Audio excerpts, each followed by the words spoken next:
everyone to this slightly bizarre Star Wars docking station type room. Thank you for crowding in, really appreciate it. My name's Hawksby, I am Deputy Director of the think tank Onward. This is the first event of our first ever Labour conference, and we're really pleased to be here to facilitate what we think are some really important conversations about some of the big challenges facing the UK, and starting with a topic which is pretty central to one of the biggest challenges we have now, a lack of growth in the economy, and in particular a lack of growth that's benefiting all parts of the country. And historically and internationally, we found that the very best way to bring out medium and long-term growth is to ensure that science and innovation is infused within every business, every good, every service that we have. And the British success story economically has been about infusing that science into everything we do and being genuinely world-leading at it. And so we're delighted to have a fantastic panel today to talk a little bit about how Labour are going to pursue an ambitious R&D agenda to tackle some of the big challenges that we have. And I think just to introduce some of those challenges at the outset, three big things we've struggled with. One is around funding. We know that compared to other countries, we have not invested enough in research and development. There's about 20 billion or so that the current government have committed. If we have kept up with OECD averages since 1990, that would have been more like 200 billion. So we know there's a big gap in terms of funding. The frontiers, the advanced discoveries that we're doing are struggling as well. We've got 18 universities in the top 100 internationally by academic standards. We only have 5 in terms of innovativeness, in terms of translating some of those academic strengths into businesses. So a huge challenge there. And we know that our R&D activity is unevenly distributed across the country, that 50% or roundabouts of our R&D funding goes into just 3 cities, into London, Oxford and Cambridge, and that changing that is not just about social justice and distributing funding differently, but about unlocking scientific capacity across the country. So just some of the things I hope we'll get into on the panel. Let me introduce that panel quickly before we turn to them for some introductory remarks. On my left we have Lucy Powell, the Shadow Secretary of State for Digital, Culture, Media and Sport, the Member of Parliament for Manchester Central since November 2012, and held a range of Shadow Cabinet roles, Shadow Secretary for Education, Shadow Minister for the Cabinet Office, as well as her current brief that encompasses this R&D science brief. To my right, we've got Mayor Oliver Coppard, the newly elected, recently elected, I guess you're still... 142 days. 142 days, that's what I had in my notes just here. So 142 days leading the South Yorkshire region, a region with enormous number of R&D assets. Previously worked with young people in Barnsley, as well as on a range of low carbon projects across the region, and was also chair of the board at the Sheffield Hallam Students' Union. To my left, Professor Richard Jones, that very rare beast that has managed to move from the science world into the policy world. I won't say the political world, I think you'd be offended by that, but has managed to have a real impact in the policy debate. Got an endorsement from one Dominic Cummings, who said that he was a must-read thinker in this space. So it's a slightly double-edged sword, that endorsement. No, I know. But nonetheless, you know, something which wasn't really in your bio, Richard, but just added to it. But Richard is, of course, the Vice President for Regional Innovation and Civic Engagement at the University of Manchester, leading some of the fantastic work at Innovation Manchester on why the region should have a devolved R&D budget, something that we at Onward have been arguing for a very, very long time, and is, alongside all of those policy work, a world-leading physicist that has done extensive work on material science and a range of other topics. And then finish off our panel, to the right we have Alistair Tibet, the head of UK Government Affairs and International Programmes at RELX, our partner for today's event. Alistair leads engagement with governments all around the world on science and technology at G7, G20 summits, and has a focus on public policy in particular, so things like IP, AI, data protection, cybersecurity, you name it in the R&D world, it's some of the stuff that Alistair and RELX do. So delighted to have a range of national, regional, political views, as well as from the scientific and academic world and the business world. So what we're going to do, start off with a short range of opening remarks. What should Labour's R&D agenda look like? What are the key challenges it needs to tackle, opportunities it needs to grasp? I'll abuse the chair's prerogative and follow up with a few questions, and then we'll come over to you in the audience. So Lucy, if it's okay, I'd like to start with you. Great.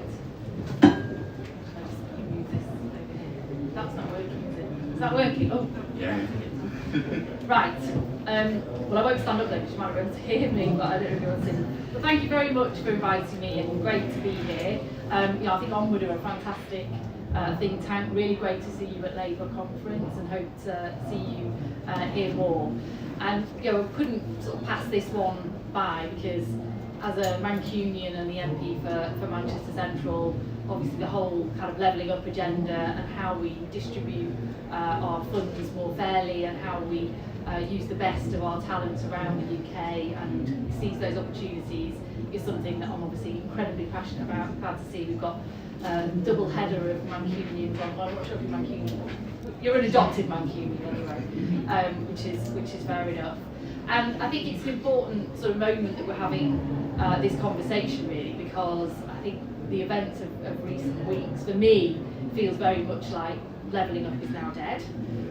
You can't do trickle down and levelling up at the same time. You can't be for levelling up if you are absolutely anti redistribution. If you're just going to leave things to the market and to that sort of tax cutting agenda, we're just going to see more and more of research and development investment going to the places that have already sort of got it. I just wanted to say a little bit at the beginning about the implications for the sort of digital tech world, which is in my brief now as the shadow DCMS secretary. A lot of people forget the D at the beginning and sort of think the brief is very much culture, sport and the arts, and all of that, which is lovely and great, but actually the DCMS department represents more of the economy than the BASE department, because digital tech, creative industries, these are huge growing areas for us, and I think it's a really important time for us to be having these conversations, because we are about to see the next push, really, the next wave of digital and tech transformation. So we, as you say at the introduction, we are often world leaders in scientific invention and in new technologies, from AI to quantum. The first computer was in my home that Powell, Silicon Valley, and I think that speaks to our sort of stories. We're good at invention, but we're not so good at then capitalising on that and really getting the benefits of that. And I think that's a lesson for us as well, sitting alongside this new digital age that we're now in, that's going to rapidly and quickly continue to change the world in which we work in, how we access public services. The digital age is affecting what we think, who we're going to vote for, and how people are sent to work and how they work, and whether that's automated or not. So this is a huge kind of challenge. And I think the digital age had promised that knowledge and connectivity would affect everybody, would mean everyone could share fairly from that digital age. You remember those sort of debates we used to have about, is the world flat or is it spiky? And actually, the digital age was supposed to bring us this sort of great big flat world where we all were equally sort of connected with knowledge and information. But actually, what we've seen through the first phase of the digital age is that power and the economic power, as well as the data power and the digital power and the platform power, being amassed in the hands of a few, not the many. In fact, it's maybe more spiky than ever and less flat. So I think for the Labour Party, I strongly believe that it will take a Labour government to address these issues, because we are for the many and not for the few, essentially, in that context. And it's created a lot of monopolies that's stifling innovation for small businesses. They get gobbled up by the big tech companies the minute they have a good idea. It's very hard for small businesses to grow if they're faced with not being able to access data or platforms that might enable their business to grow. And there is a huge power that comes with incumbency, so I do think we need some disruption to that. I also think that it will take the Labour Party and a Labour government to bring in the kind of world-leading regulation that this space really needs in order to harness and and unleash those opportunities and create that level playing field. And actually I think the vast majority in the space would want good regulation to give them that certainty and clarity for the long term. And although we're having all these debates about the online safety bill, I think they sort of bring some of that to the fore. So I think it takes opening up monopolies, some good regulation, world-leading regulation, also a piece around infrastructure, making sure everybody's connected to the very best connections that they can be, not just broadband, but industrial 5G, all those next waves that they don't just become centred in this sort of spiky world that it could be, and a flatter world that it should be. And just to your point, when you look at things like industrial 5G, which I think could be a game changer in terms of some of the applications and how we deliver public services and how businesses work, I think the Germans are investing something like 7 billion a year in industrial 5G, and we're less than 200 million a year. So we are some way behind other countries. And then, we do need an agenda around sort of skills and workers as well, because this digital age, it's supposed to unleash kind of prosperity for all, but in fact is leaving a lot of workers on the wrong end of automation, on the wrong end of automated decision making about how they work, when they work, what type of work they're doing. And so for me, these are some of the big challenges about how we make this agenda for the many and for all parts of the country, not just some of the country. It's very much a sort of Labour agenda around those issues. So that's just what I wanted to say then. Thank you very much. Let's break up the Manchester contingent and come across to you, Oliver, for some opening words. Thank you. It's always a joy to talk about R&D before a world-leading physicist, so happy to take that on. As with all of these things, I got a brief from my team telling me what I should say when it came to R&D, and so I'll tell you what my team tell you I should say, and then I'll tell you what I really think after that. So the key messages I have to get across to you all in this room are that South Yorkshire has a huge globally significant R&D capability, which we're very proud of, and a track record of delivering translational research, and that's absolutely true. But our ability to leverage world-leading R&D is still limited, which is also absolutely true. And I also have a vision to create an innovation corridor, which is also true. The thing that it says on the back here, which I disagree with slightly, is it says, some of you probably won't believe me when I say South Yorkshire can be in the vanguard of new technologies. But I think you probably all would believe me, because absolutely South Yorkshire can be. So they're the things I'm supposed to tell you, and I've got 5 things that I think, almost as a sort of provocation, that I would want to say to start with. And the good news for me, at least, is that a lot of what I think is similar to what Lucy thinks. So I think the first thing I'd want to get across is that, as a country, I think we all realise we're in a mess. We are in a mess. Everything from the NHS to transport, universities, education, you name it, wherever you look, there are challenges and problems that the next Labour government are going to have to try and solve. And from my perspective, central to that challenge is the productivity challenge. And if we're going to address that productivity challenge, we do need to take on this question of how do we do R&D. So that absolutely has to be at the forefront of the next Labour government's plan for growth and for Britain. So it's good to know that we have people working on this, thinking about this. Obviously, I mean, we've clearly made some quite bold commitments. The £28 billion that we've already committed is a big and bold idea and the right way forward, but we need to be doing more of that. Number 2, we are very good in this country, and particularly actually in South Yorkshire, at the R bit of R&D. So in terms of research, and as Lucy was saying, we're very good at that.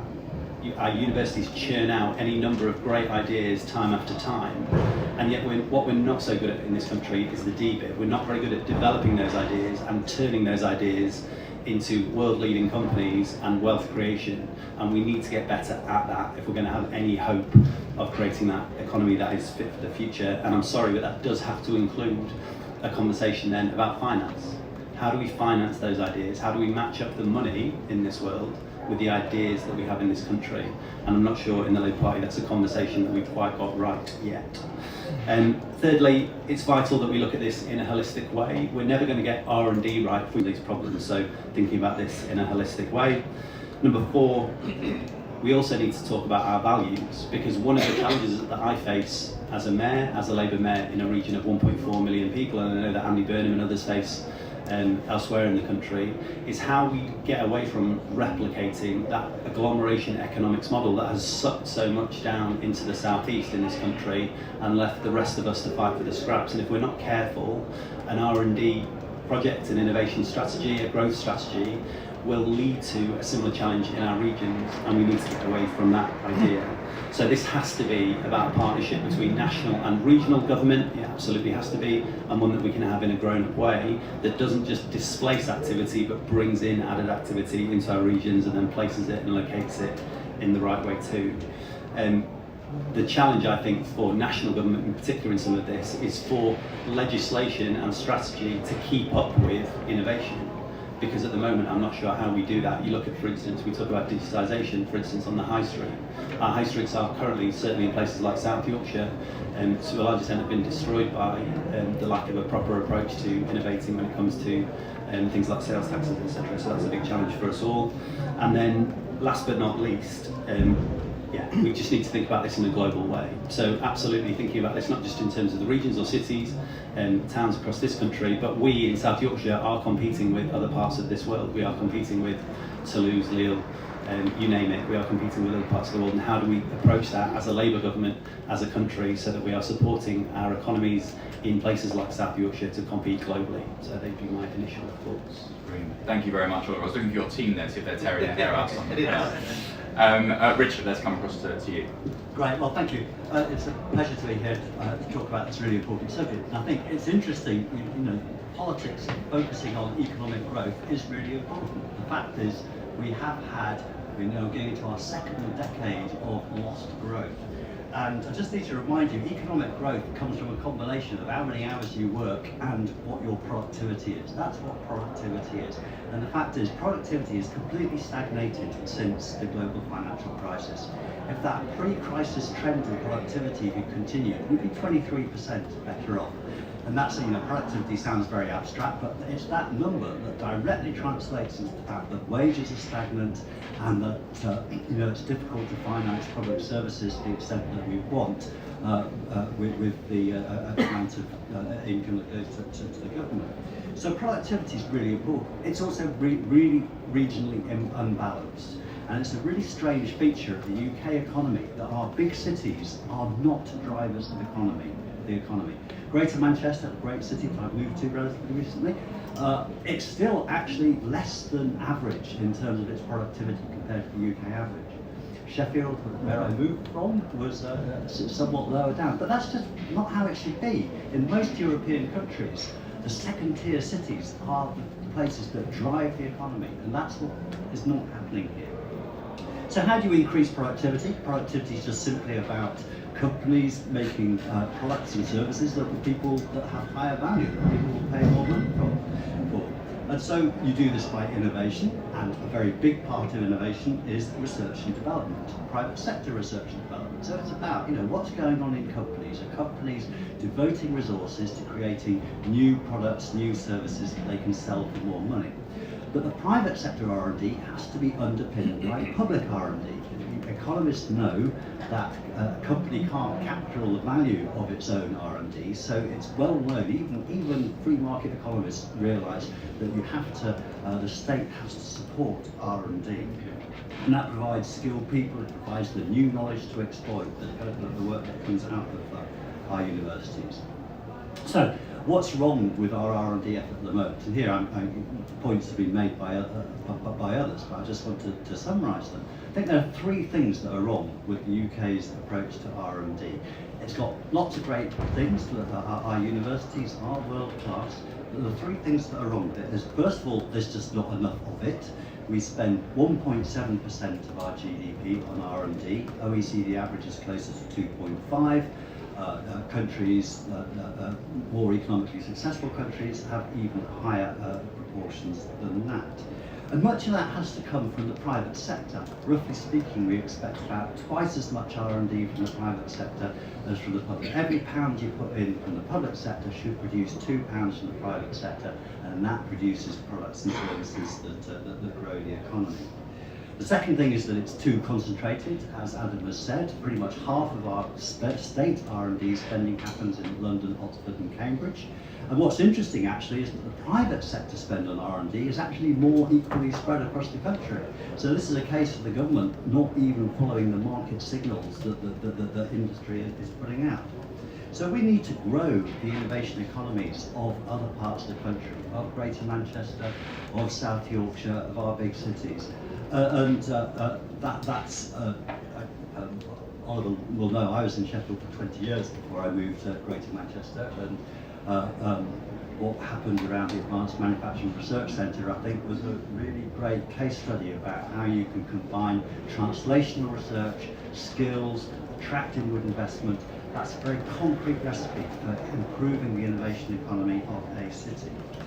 The third thing people have mentioned already is that people say that the UK is good at basic research, but it's not good at translating into products. Lucy said that, it's very true, but it's not a kind of cultural, this is not some weird cultural twist about the UK psyche that it can't do things. It's just that we don't actually put the effort in. We don't actually put the resources behind it. As Oliver said, we don't put as much money into the D as we do into the R. And so we can see other countries do this better. Germany has its Fraunhofer institutes, which are very, very important for doing that. An example I love is ITRI, the Industrial Technology Research Institute in Taiwan, which is a government-owned organisation, but it's spun out probably the most important company in the world at the moment, TSMC, Taiwan Semiconductor Manufacturing Company, which is absolutely now the company that's leading on making the most advanced computer chips. So I think we know how to do it. We do need to create these intermediate institutions. We need to connect them with skills. I think this is something that can be done at the city level very well. We can tie it in with get transport right, with skills. I think joining up higher education and further education is absolutely crucial here.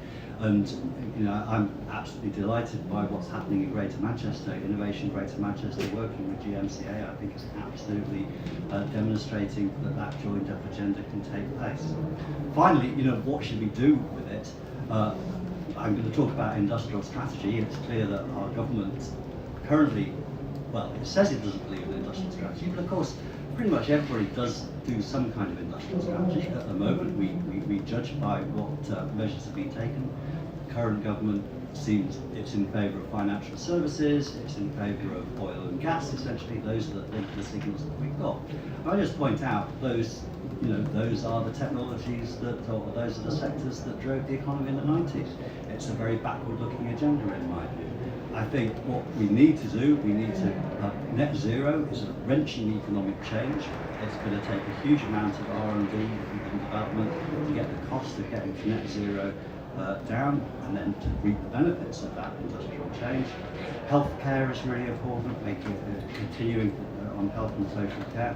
I think it's very easy to see what the priority areas should be, and then I think that should steer how one invests resources to address those three issues that's currently the bulk of our R&D efforts. Brilliant, thank you, Richard. And the Chief Executive of the AMRC has just snuck in at the back. He's very pleased about all of these compliments. So more praise his way if you see him afterwards. Alistair, let's come to you to round off those introductory remarks. Yeah, thanks, Sam. So I mean, it's an interesting discussion so far.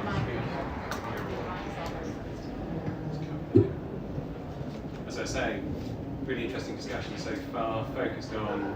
I'm going to have to eat it. So I mean, it's not far off. It's kind of intimidating.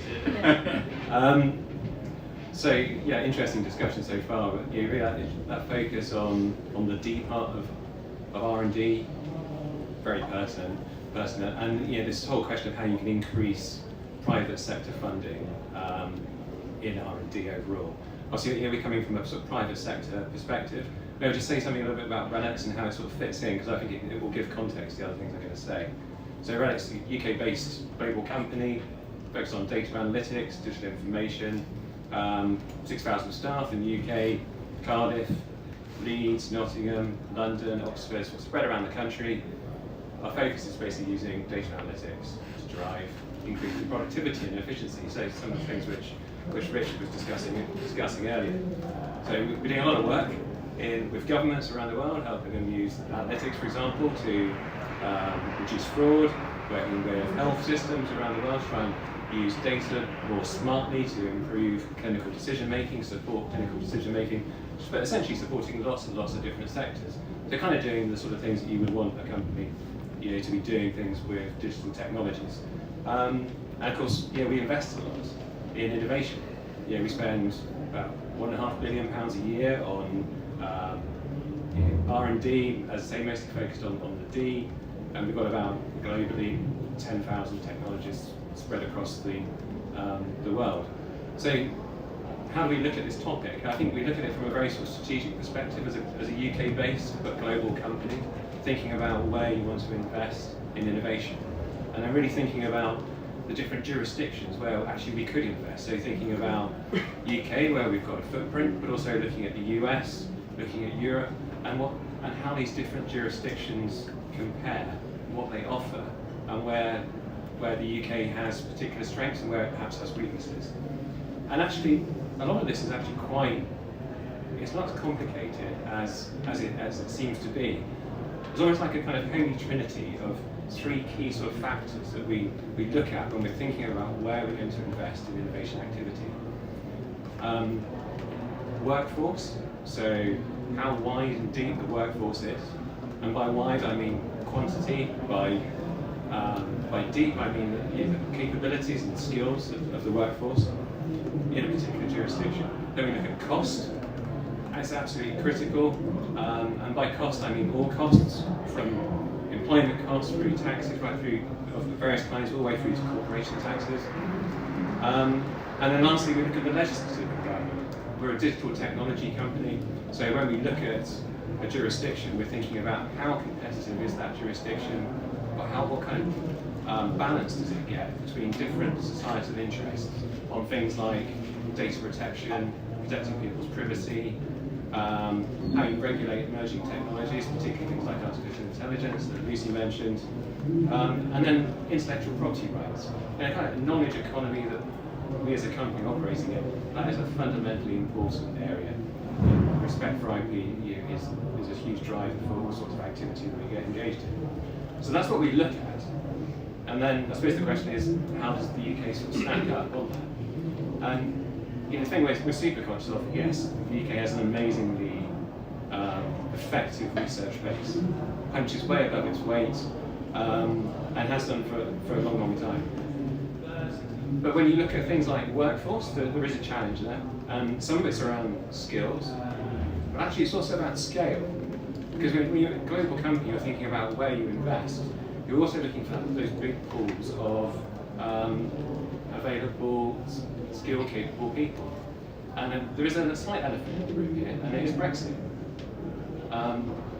The UK is a medium-sized, significant country, but when you look at skills and workforces, there are two big single markets out there. One is the United States, 300 million people, whatever it is, and then the other one is the European Union with 450, 500 million people. And if you're a team, so there's some competitive disadvantages that have crept in as a result of something that happened in 2016.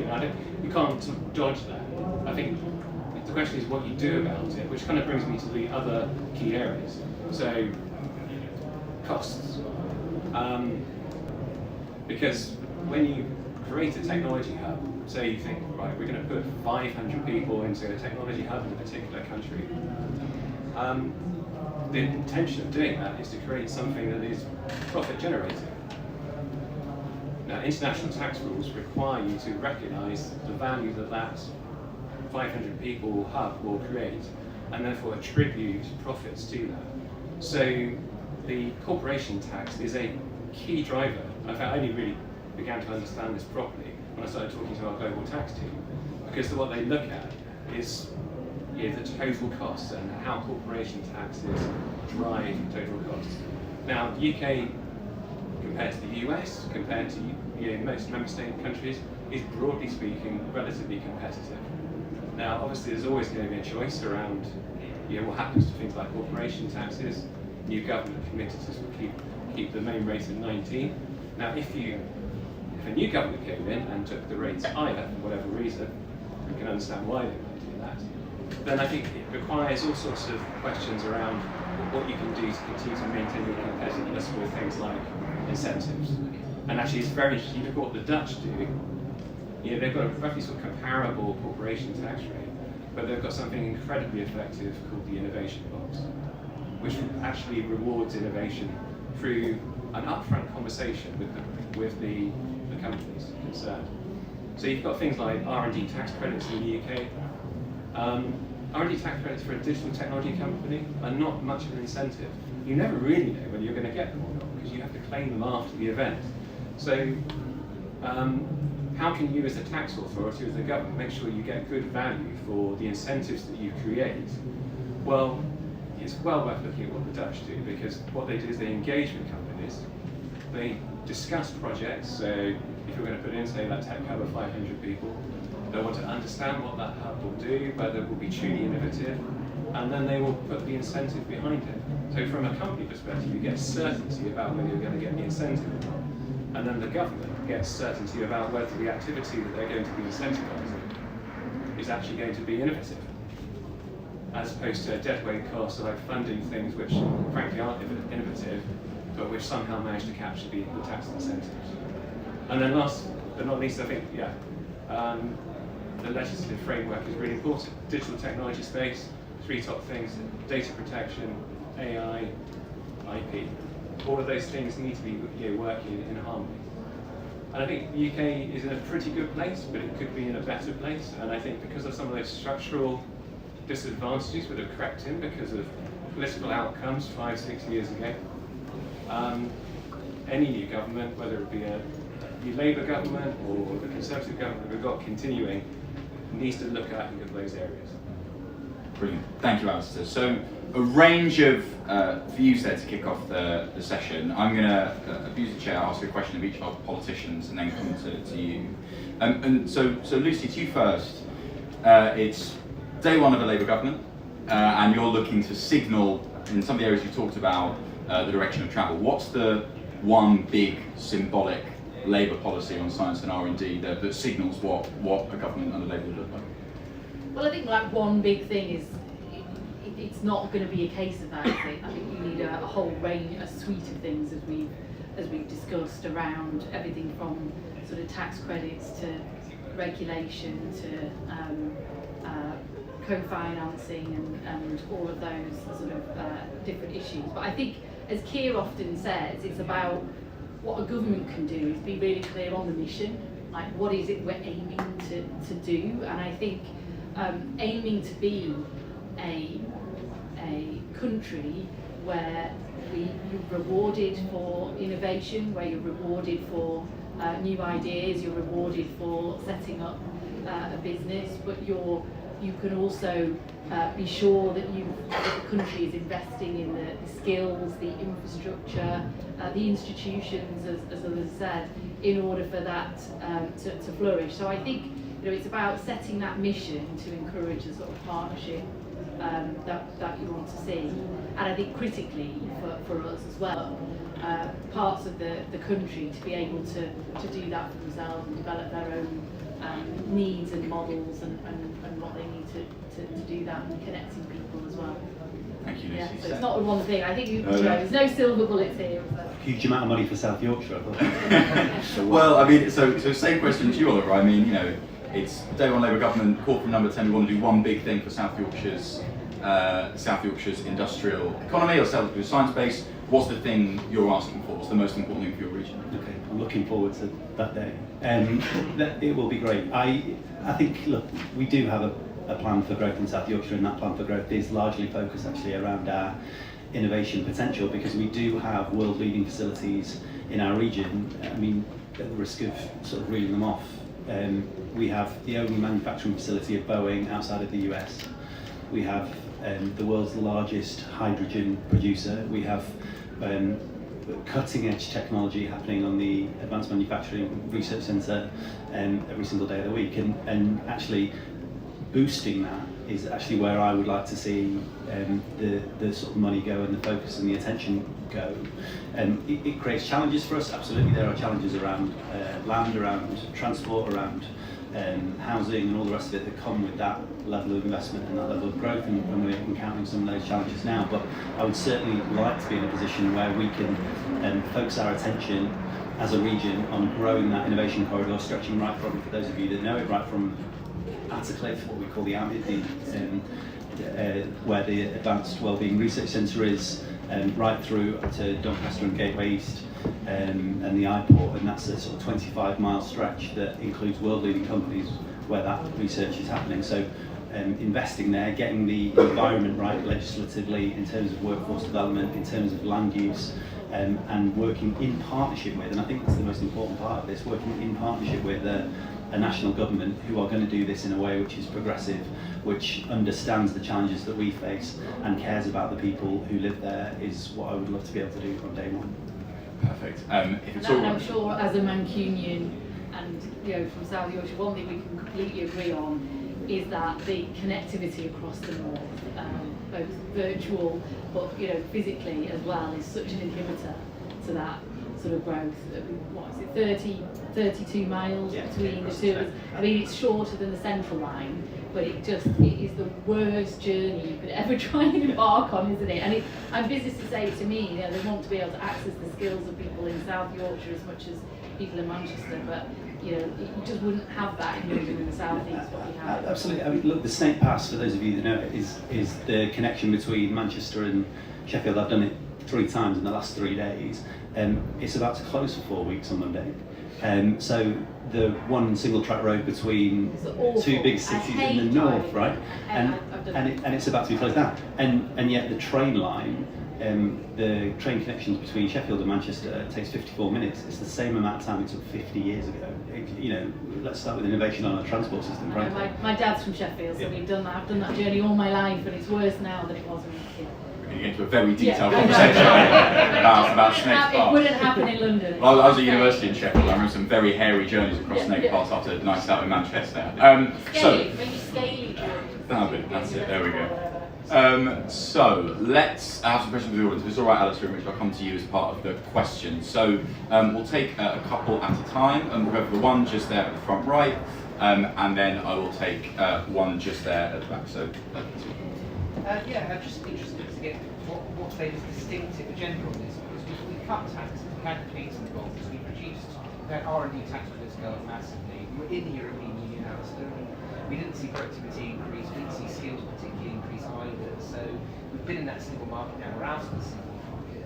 We've basically done everything, it seems, over the past 40 years to try and adjust this agenda, but we haven't managed to get it to move. So what would Labour's distinctive approach be? Okay, so a question there about what would Labour do that would be substantially different to what we've seen over recent decades. Next question, just back there. Question for Richard, as possibly its inspiration via Dominic Cummings. I wondered if you had any thoughts on the government's ARIA project. Okay, thoughts on ARIA? I did not know where that question was going to go, so and I'll take a third one. The gentleman just here. Yeah, just wonder whether you could sort of, the panel could set out a bit more how they saw, as Lucy's talking about, place-based. Because the UKRI budget is reserved, it's not devolved. What would that look like? So if I'm correct, think about the Advanced Manufacturing Centre in Sheffield, came out of the RDA, I think, all those years ago. So just if you could give us sort of a bit more of a flavour as to what good place-based research income and expenditure would look like. Excellent. Okay, so a question there on place-based R&D. What does it actually look like in practice in terms of redistributed investment or local control? So I'm going to target those questions to some of the panel members. Alistair, I'm going to come to you first on this question about, haven't we tried a lot of these things already? What do we need to do that's different? So sorry, shaking your head a little bit there. So give us your answer to that one. Haven't we tried some of these things and they haven't worked? Yeah, I wish we had tried it. The problem with the patent box is it rewards passive. And in the digital technology space, a lot of the innovation gets generated, and I think so. There's something missed there, and I would have thought for a Labour government, the business community, on a case-by-case basis, it would require a bit of investment in terms of making sure that tax authorities are properly resourced to have those conversations. But rather than necessarily a sort of, let's just create a broad brush framework and then just try and allow, and then let's see what happens. And if I can use the phrase laissez-faire, perhaps that might be appropriate. Rather than do that, then I think you might get somewhere. Because it's been hugely successful for the Dutch. It's building an innovation hub that I think people are only really beginning to properly notice around Amsterdam. So that would be my best suggestion. Okay, fantastic. Richard, on ARIA, on the Advanced Research and Invention Agency, bit of a bumpy start, but now has chief exec, has a chair, ready to go. Do you think that's got real promise in achieving some of the things you outlined needed to be achieved? I mean, I think it's worth trying. So this is kind of really in the weeds of science policy, but ARIA was a new agency that was essentially the brainchild of Cummings working on the inside Brexit. And it was modelled on the US defence agency, DARPA. And DARPA, and its earlier ARPA, is held to be responsible for all kinds of developments, basically the architecture of the internet as we know it.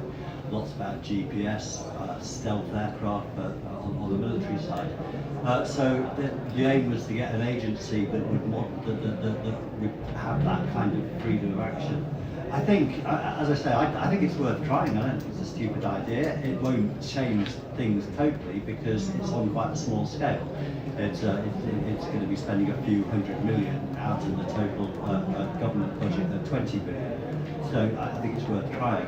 I think one of the things it's worth looking at, one of the reasons why people have been keen on ARIA is that the idea would be it wouldn't have very much bureaucracy. There's a view that science funding in the UK is a bit plagued by bureaucracy. And I think the answer to that is actually it is, but that's something that's happened in the last 5 years. The Higher Education and Research Act of 2016 essentially took away a lot of the freedom to act that the research councils formerly had. So in a way, I think ARIA is to some extent reproducing some of the ability that research councils had to experiment that, in the 2000s, they had anyway. So as I say, it's an interesting experiment. It's worth trying. It's always worth trying experiments in science funding as much as anything else. And it's probably not going to be it's not going to change things instantaneously. Okay.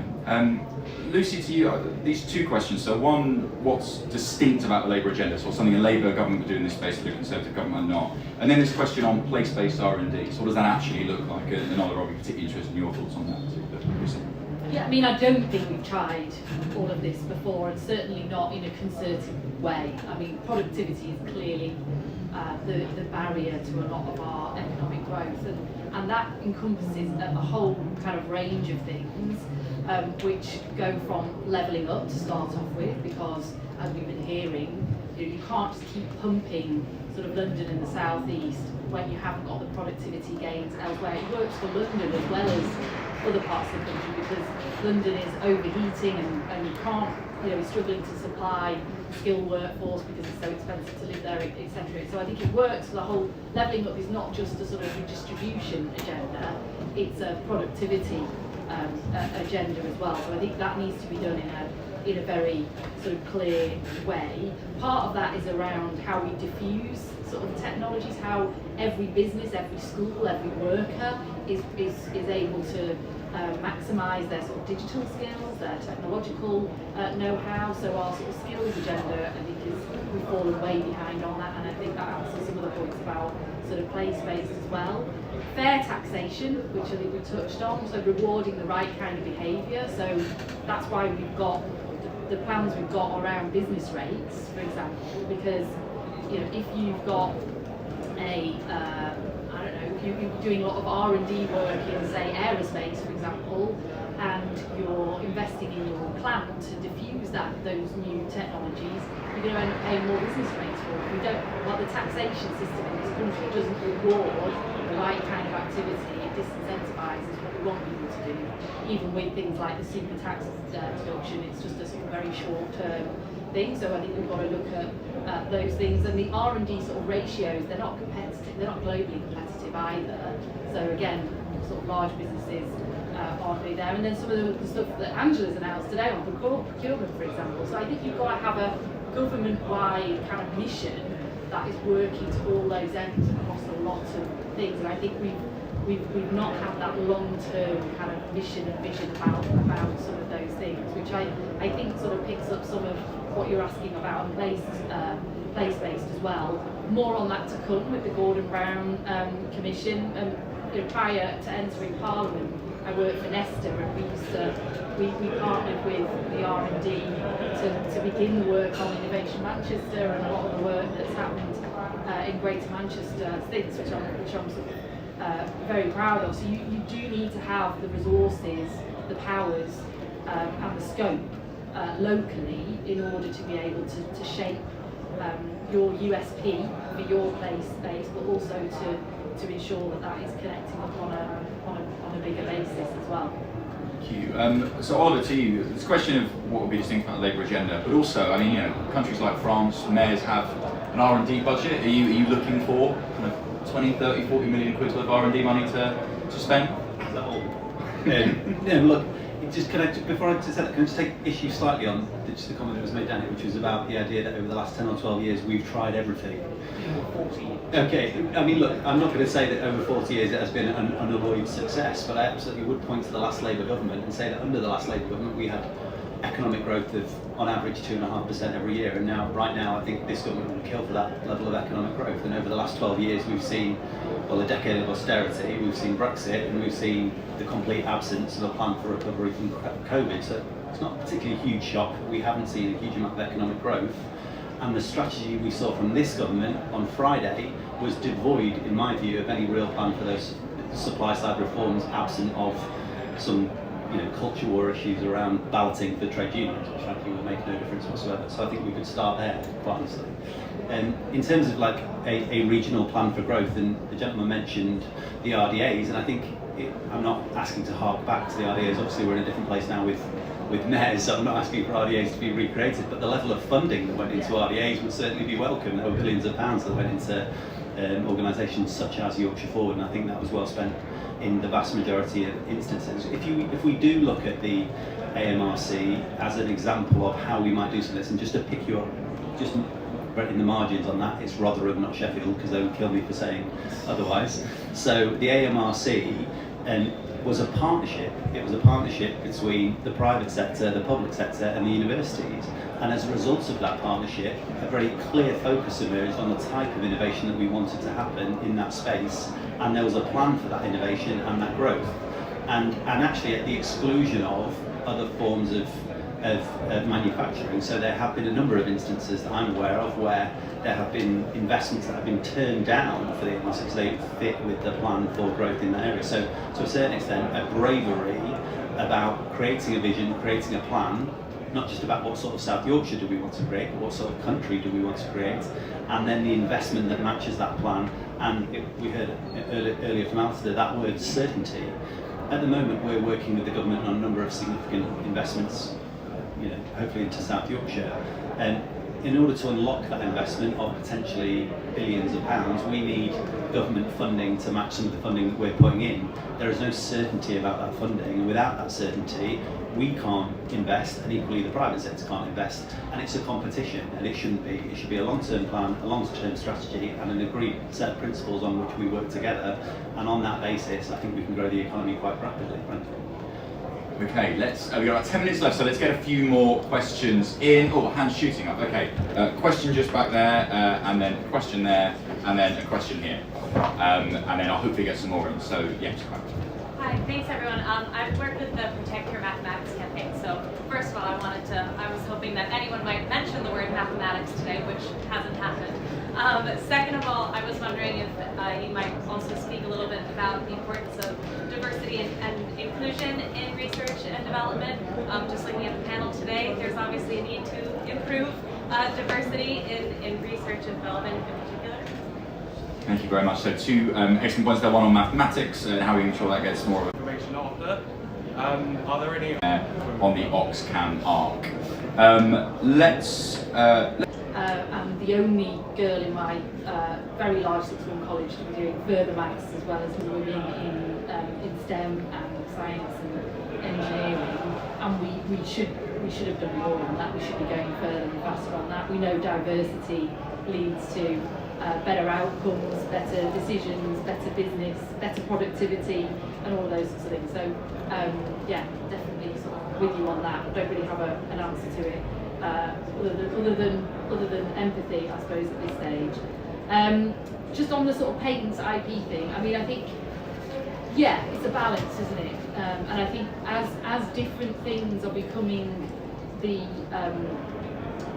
all power, so particularly data, I think we could do a lot more in terms of open data sourcing, so that we can data for the public good and not just those who happen to have the data, protecting that for people who've got it, because these things are the new power base of the next 50 years. We're kind of a million miles away from that. The idea of it just being about, I come up with an idea, I patent it, and therefore I'm going to sort of get the benefits from it. I think in the new digital tech world, that's probably not the case. Oxford, Cambridge, London. I mean, obviously I was slightly biased, aren't I? But of course, I think a levelling up agenda is not about levelling down, and this is I think at the crux of some of these sort of arguments. It shouldn't be about levelling down some places and saying that some places need to have less. But I think when you look at some of the research and development and science funding, or funding in health research, I mean, those figures are even worse. Like Manchester, it has got a real global excellence in health research. Yeah, I think it's something like 95% of government's healthcare research funds go to the Golden Triangle. I mean, I just don't know if you can really justify that when there is so much sort of talent and opportunity sort of outside of that Golden Triangle as well. But of course, it's what we're known for around the world, and some of our best institutions. But I think then what comes with that is that some of those universities need to be more open. I went to Oxford as a state-educated Mancunian sort of scientist, and I absolutely hated it. I only stayed there for a year, and then I left, and I was made to feel like I was the thickest person around, and actually it was quite clever. Sort of thought afterwards. And again, I mean, I have lots of constituents who are A-stars in everything, and went to not great secondary schools and got A-stars in their A-levels and don't get into Oxford and Cambridge. And I just think, so I think what has to come with that is Oxford and Cambridge particularly need to open themselves up to more diversity, as we've been talking about, to the best talent around the country, and if that means things like contextual efficiency, going completely off piece here now, then it needs to go down that too. But yeah, I mean, I suppose the fundamental point is levelling up shouldn't mean levelling down. You do have to talk about divvying up the cake more fairly. Okay, we've got a few minutes left, so I want a quick answer from each of the panel. I'll direct you, no, not at all. I'll direct you in a certain way, if that's all right. So, Alistair, to you first. I mean, you've got companies all over the UK, offices all over the UK. You mentioned Nottingham, Leeds. Well, how do you think about the Golden Triangle's position in the UK economy? Should we just be investing in it more to get more value? I mean, it's obviously a question around how you allocate state research funding. The balance is what it is, and that's been well sort of discussed. I think you've got to be careful though to understand what, I suppose, the way a large corporate would look at this whole question in terms of where you invest. Do you go for London, or do you go for somewhere outside London? In the digital technology space, essentially there are about 3 or 4 global leading edge hubs. It's London at the southeast, it's Massachusetts, MIT area, and it's Silicon Valley. And then there are like 1 or 2 others sort of creeping up. But that's the universe. So it's almost like the Premier League.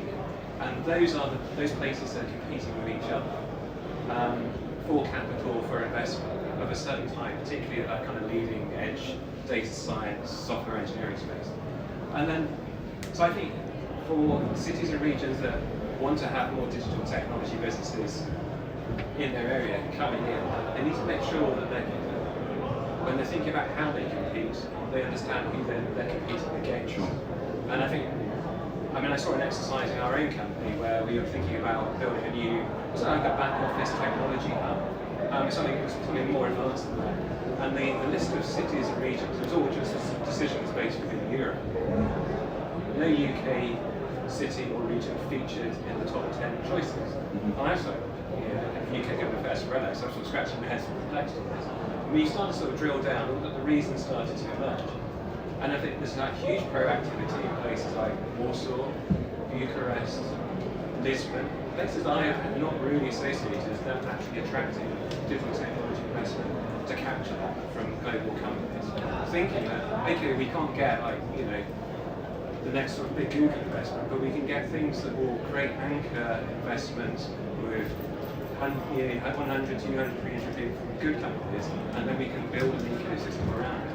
But I think that would be my suggestion for how you capture the Perfect. Okay, Richard and Oliver, quick final answer from you. So, Richard, this question of the Golden Triangle is an interesting one. Should we just be investing more in what are already our world-leading assets, to put it provocatively? Well, I spent 15 years in Cambridge. I think it's great. I visit it very frequently. I have, in my little bit of science that I still do, that's in collaboration with my friends in Cambridge. It's a fantastic place. It's also a completely impossible place to live. It's an impossible place to expand. So, I do think that Labour ought to revive the Oxford-Cambridge arc. I think absolutely that ought to happen.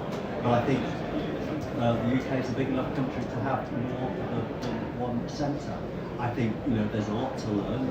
In Innovation Greater Manchester, we have we're in dialogue with key people from the Cambridge ecosystem, and I think there are things that each of us can learn from the other. Greater Manchester needs to learn how to have a VC ecosystem of the type that Cambridge does.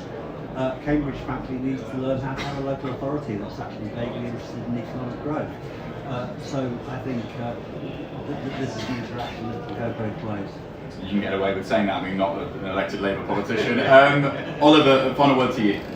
Thank you. Yeah, look, I agree with a lot of the comments that have already been said. I guess I would just pick up a little bit on the comment about the Premier League, in the sense that we sort of almost have to accept the fact that there are a certain number of preeminent destinations for capital, and any idea that we could be the masters of our own destiny and go out there and challenge that dynamic by investing in places like South Yorkshire and growing an ecosystem which allows innovation to flourish is somehow discounted, and I simply disagree with that. I think that as a country, as a region, certainly we should be absolutely ambitious for our growth, for our future, and see Cambridge and Oxford as exemplars to model ourselves on, frankly, and grow accordingly as a result. And we have something now. I'm going to an event on Wednesday with Andy Burnham to speak about the Northern Gritstone Partnership, which is a partnership between Sheffield, Manchester and Leeds universities, which is about venture capital supporting innovation. And I think the more that we can do that sort of work, the more we will see